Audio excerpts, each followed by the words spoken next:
हो रही है। गणतंत्र दिवस की पूर्व संध्या पर मैं आप सबको हार्दिक बधाई देती हूँ। आज से 75 वर्ष पहले 26 जनवरी के दिन ही भारत गणराज्य का ग्रंथ यानी भारत का संविधान लागू हुआ था।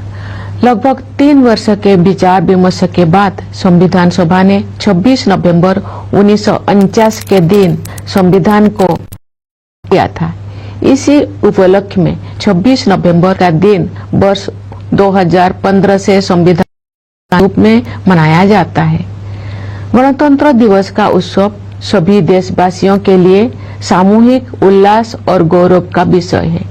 ये कहा जा सकता है कि किसी राष्ट्र के इतिहास में 75 साल का समय पलक झपकने जैसा होता है, लेकिन मेरे विचार से भारत के पिछले 75 वर्ष के संदर्भ में ऐसे बिल्कुल नहीं कहा जाता। ये अकालखंड है जिसमें लंबे समय से सोई हुई भारत की आत्मा फिर से जागी है और हमारा देश विश्व समुदाय में अपना समुचित स्थान प्राप्त करने के लिए अग्रसर हुआ है। विश्व के प्राचीनतम सभ्यताओं में शामिल भारत को ज्ञान और विवेक का उद्गम माना जाता था, लेकिन भारत को एक अंधकारमय दौर से गुजरना पड़ा।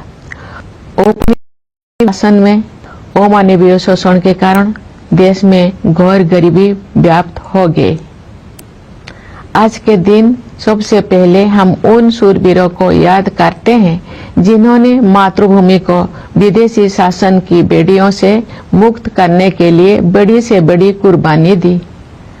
उनमें से कुछ स्वाधीनता सेनानियों के बारे में लोग जानते हैं, लेकिन बहुतों के बारे में उन्हें जानकारी नहीं थी।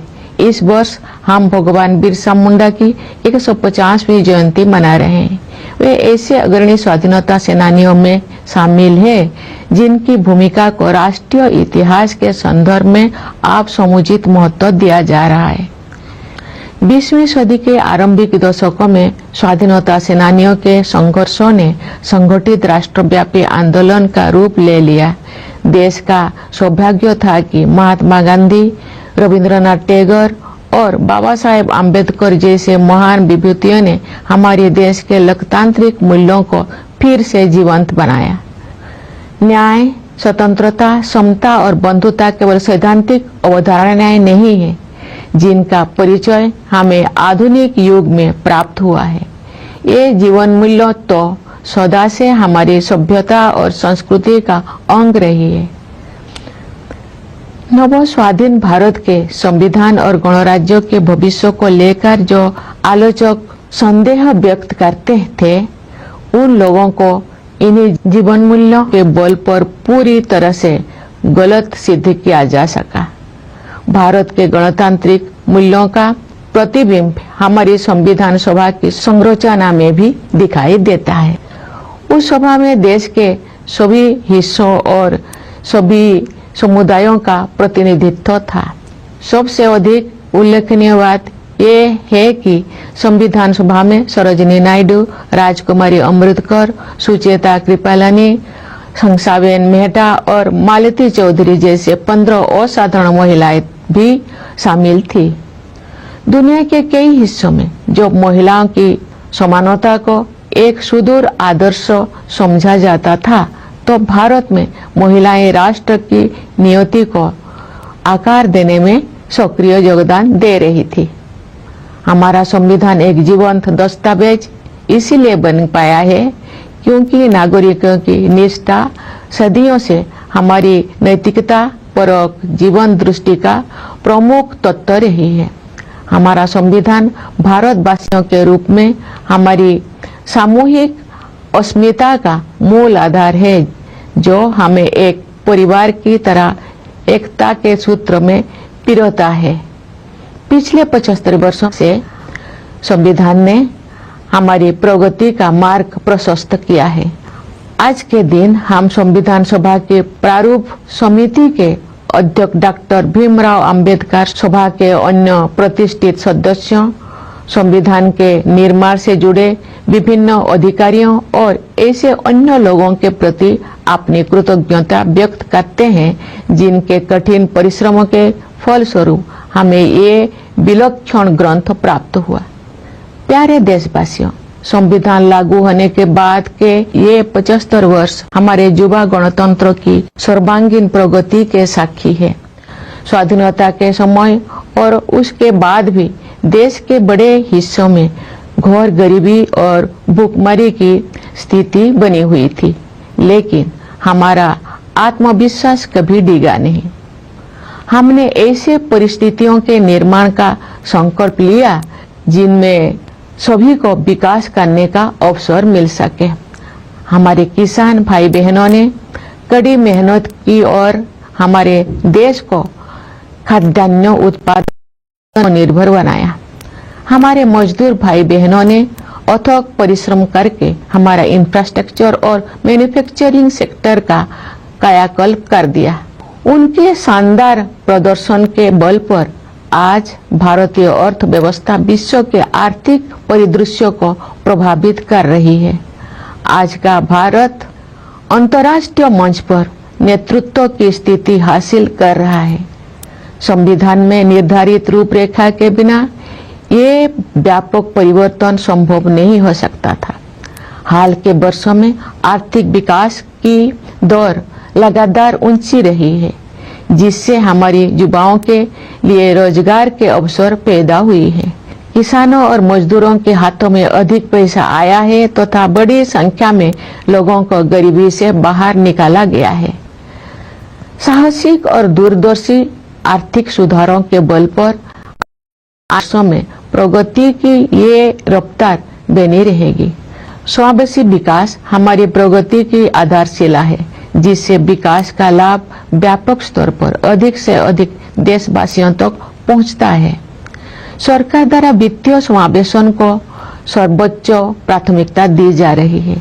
इसलिए प्रधानमंत्री जन धन योजना, प्रधानमंत्री जीवन ज्योति बीमा योजना, प्रधानमंत्री सुरक्षा बीमा योजना, मुद्रा योजना, स्टैंड अप इंडिया और अटल पेंशन योजना जैसी वित्तीय समर्थन विस्तार किया गया है, ताकि अधिक से अधिक लोगों तक विभिन्न प्रकार की वित्तीय सहायता पहुंचाए जा सके।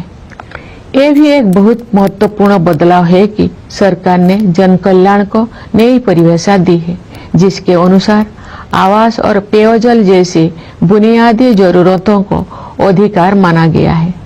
वंचित वर्गों के लिए, विशेष रूप से अनुसूचित जातियों, अनुसूचित जनजातियों तथा अन्य पिछड़े वर्गों की सहायता के लिए सभी प्रयास किए जा रहे हैं। अनुसूचित जातियों के युवाओं के लिए प्री मैट्रिक और पोस्ट मैट्रिक छात्रवृत्तियां, राष्ट्रीय फेलोशिप, विदेशी छात्रवृत्तियां, छात्रावास और कोचिंग सुविधाएं दी जा रही है।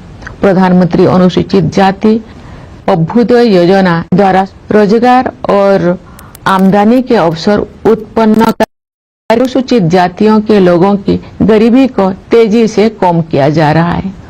अनुसूचित जनजाति समुदायों के सामाजिक एवं आर्थिक विकास के लिए विशेष योजनाएं बनाई गई है, जिनमें धरती आबा जनजातीय ग्राम उत्कर्ष अभियान और प्रधानमंत्री जनजातीय आदिवासी न्याय महाअभियान PM जनमन शामिल है।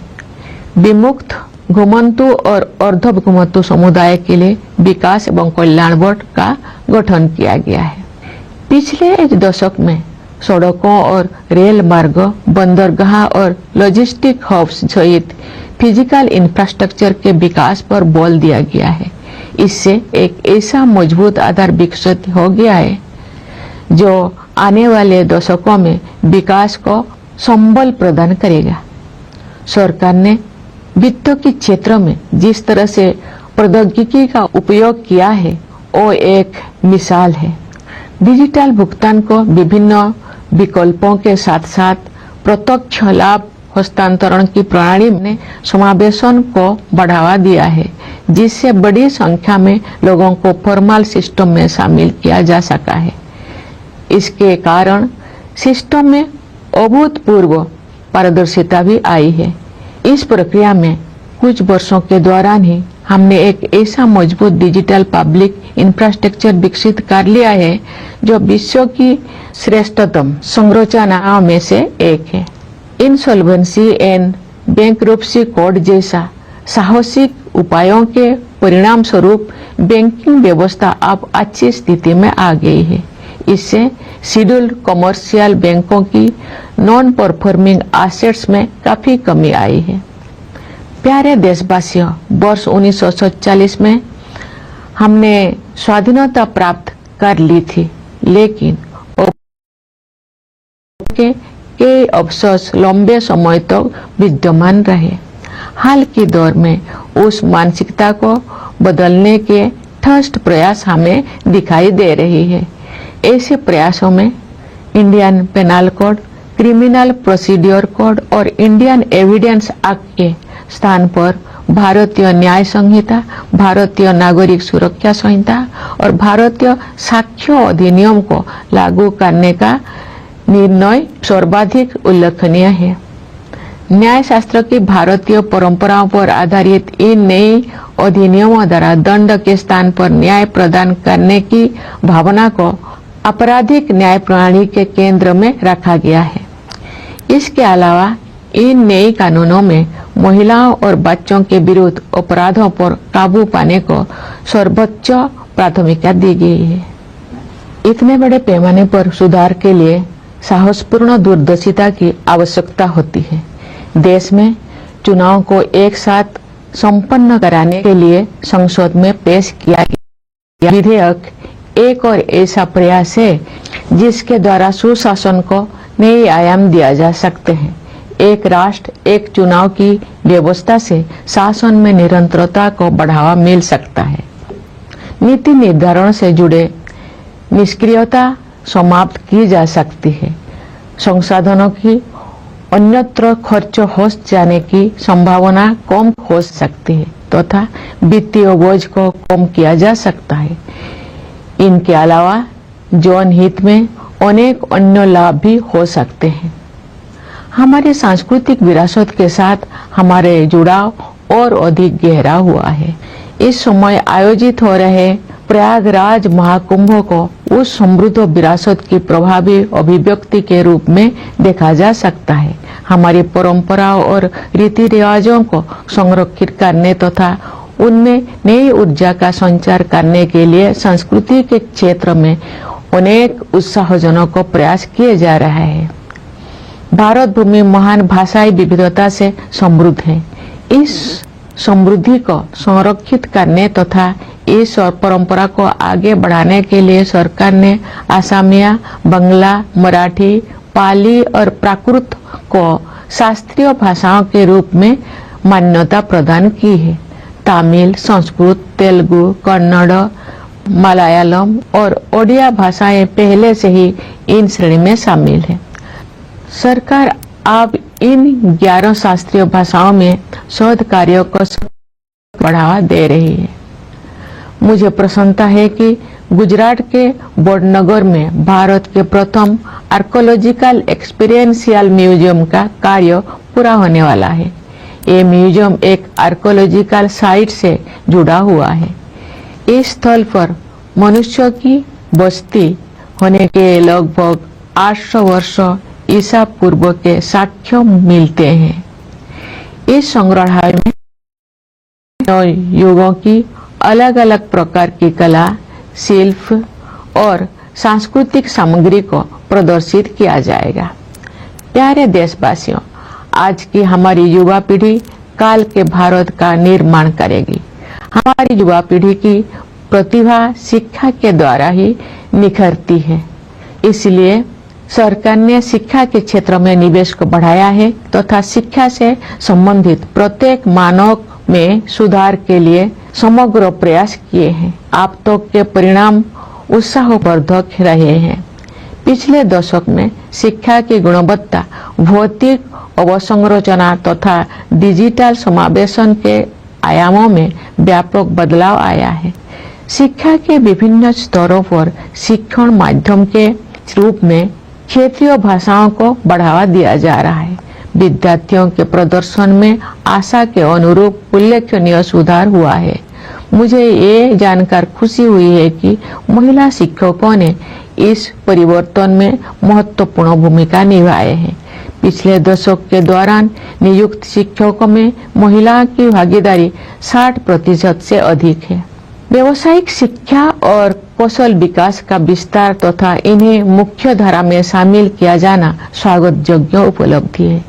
इस प्रक्रिया को आगे बढ़ाते हुए आप हमारे युवाओं को योजनाबद्ध तरीके से कॉरपोरेट सेक्टर में इंटर्नशिप के अवसर प्रदान किए जा रहा है। स्कूल स्तर की शिक्षा का आधार मजबूत बनाने के साथ साथ हमारे देश में विद्यार्जन की विभिन्न शाखाओं विशेष रूप से विज्ञान और प्रौद्योगिकी के क्षेत्रों में नई ऊंचाइयां हासिल की। इंटेलेक्चुअल प्रॉपर्टी फाइलिंग की दृष्टि से भारत का विश्व में छोटा स्थान है। ग्लोबल इनोवेशन में भारत की रैंकिंग लगातार बेहतर हुई है। वर्ष 2020 में भारत 48वें स्थान पर था।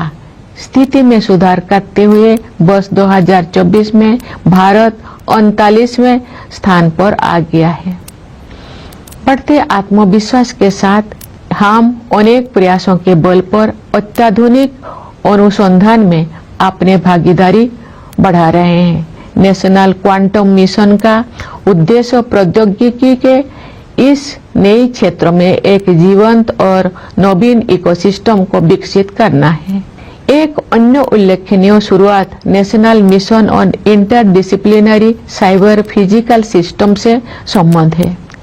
इसके तहत artificial intelligence, machine learning, robotics और साइबर सिक्योरिटी जैसे अनेक उन्नत प्रौद्योगिकियों पर कार्य करने की योजना है। इन प्रौद्योगिकियों को कुछ समय पहले तक फ्यूचरिस्टिक समझा जाता था। अब ये तेजी से हमारे दैनिक जीवन का हिस्सा बनती जा रही है।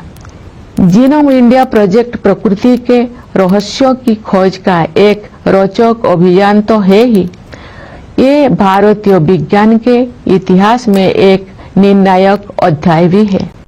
इसके प्रमुख कार्यक्रम के तहत 10,000 भारतीयों की जीनोम सीक्वेंसिंग को अनुसंधान के लिए उपलब्ध कराया गया है। ज्ञान के नए आयामों को खोलने वाले ये परियोजना बायोटेक्नोलॉजी रिसर्च में नई मार्ग प्रशस्त करेगी तथा सार्वजनिक स्वास्थ्य सेवा प्रणाली को भी मजबूत बनाएगी। भारतीय अंतरिक्ष अनुसंधान संगठन ने हाल के वर्षों में अंतरिक्ष विज्ञान के क्षेत्र में बहुत बड़ी उपलब्धियां हासिल की है। इस महीने इस सफल स्पेस डॉकिंग एक्सपेरिमेंट से देश को एक बार फिर गौरवान्वित किया है। भारत अब विश्व का चौथा देश बन गया है जिसके पास क्षमता उपलब्ध है। एक राष्ट्र के रूप में हमारा बढ़ता आत्मविश्वास खेलों के क्षेत्र में भी दिखाई देता है। हमारे खिलाड़ियों ने सफलता के प्रभावशाली अध्याय रचे हैं। पिछले वर्ष हमारे खिलाड़ियों ने ओलंपिक खेलों में अच्छा प्रदर्शन किया है। ओलंपिक खेलों में हमने अपना अब तक का सबसे बड़ा दल जिसने अब तक का सर्वोच्च किया। फीडे शतरंज ओलंपियाड में हमारे खिलाड़ियों ने विश्व समुदाय को अपने प्रदर्शन से प्रभावित किया तथा पुरुषों और महिला खिलाड़ियों ने स्वर्ण पदक जीते। वर्ष 2024 में डी गुकेश ने अब तक का सबसे कम उम्र का विश्व चैंपियन बनकर इतिहास रच दिया। देश भर में और प्रशिक्षण सुविधाओं में बहुत सुधार हुआ है और इसके बल पर हमारे खिलाड़ियों ने विजयी होकर हमें गौरवान्वित किया। साथ ही उन्होंने अगले पीढ़ी को और भी ऊंचे लक्ष्य प्राप्त करने के लिए प्रेरित किया है। विदेशों में रहने वाले हमारे भाई बहनों ने हमारी संस्कृति और सभ्यता के सबसे उज्जवल पक्षों को विश्व हिस्सों में पहुंचाया है और अनेक क्षेत्रों में अपनी उपलब्धियों से हमें गौरवान्वित किया है। उन्होंने हमेशा स्वयं को भारत की गौरव गाथा से जोड़े रखा है। जैसा कि मैंने इसी महीने प्रवासी भारतीय दिवस के अवसर पर कहा था, वर्ष 2047 तक विकसित भारत के निर्माण में प्रवासी भी सक्रिय और उस भागीदारी पर पूरा भरोसा है। प्यारे देशवासियों, विभिन्न क्षेत्रों में महत्वपूर्ण और उल्लेखनीय प्रगति पर हम अपना सिर ऊंचा करके भविष्य की ओर कदम बढ़ा रहे हैं। हमारे युवा, विशेषकर हमारी बेटियां, देश के उज्जवल भविष्य का निर्माण करेगी। जब हम अपनी स्वतंत्रता की मना रहे होंगे, तब के भारत का उज्जवल भविष्य हमारे युवाओं के सपनों में आकार ले रहा है। और जब आज के बच्चे वर्ष 2050 की 26 जनवरी के दिन राष्ट्र ध्वज को सलामी दे रहे होंगे, तो वे अपनी अगली पीढ़ी को ये बता रहे होंगे कि हमारा देश की गौरव यात्रा अतुलनीय संविधान से प्राप्त मार्गदर्शन के बिना संभव होती। हमारी भावी पीढ़ियां विश्व पटल पर स्वाधीन भारत के आदर्शों को चरितार्थ करेंगी। मैं राष्ट्रपिता महात्मा गांधी के संदेश का उल्लेख करना चाहूंगी। बापू ने कहा था, यदि स्वराज का अभिप्राय हमें सभ्य बनाना और हमारी सभ्यता को शुद्ध और स्थायी बनाना नहीं है, तो इसकी कोई कीमत नहीं है। हमारी अपने सभी मामलों में, चाहे वे राजनीतिक हो या निजी, नैतिकता को सर्वोत्तम स्थान दिया जाए। आइए आज के दिन हम साकार करने के लिए अपनी प्रतिबद्धता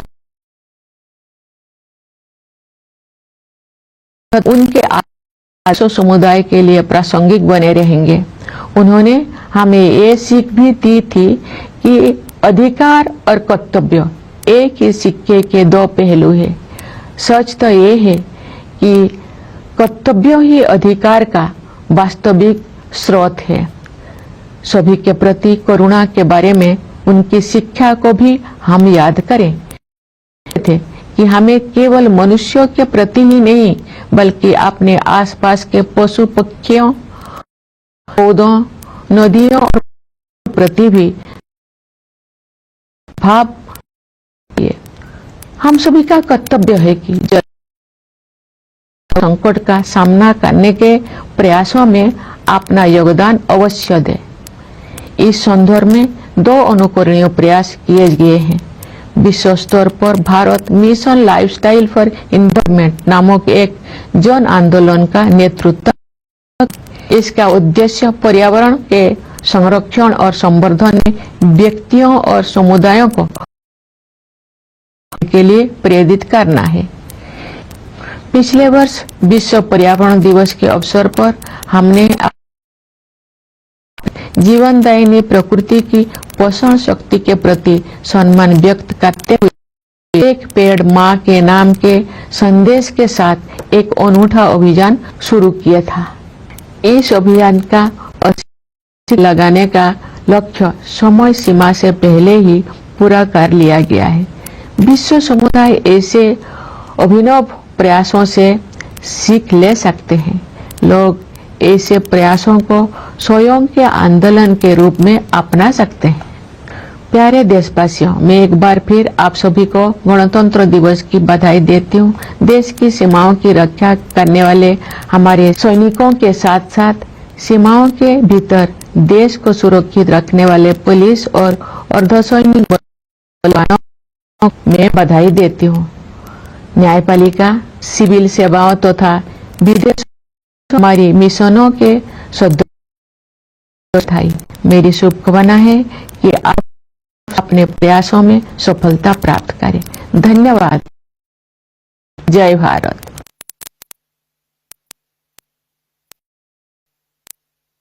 My dear fellow citizens, नमस्कार।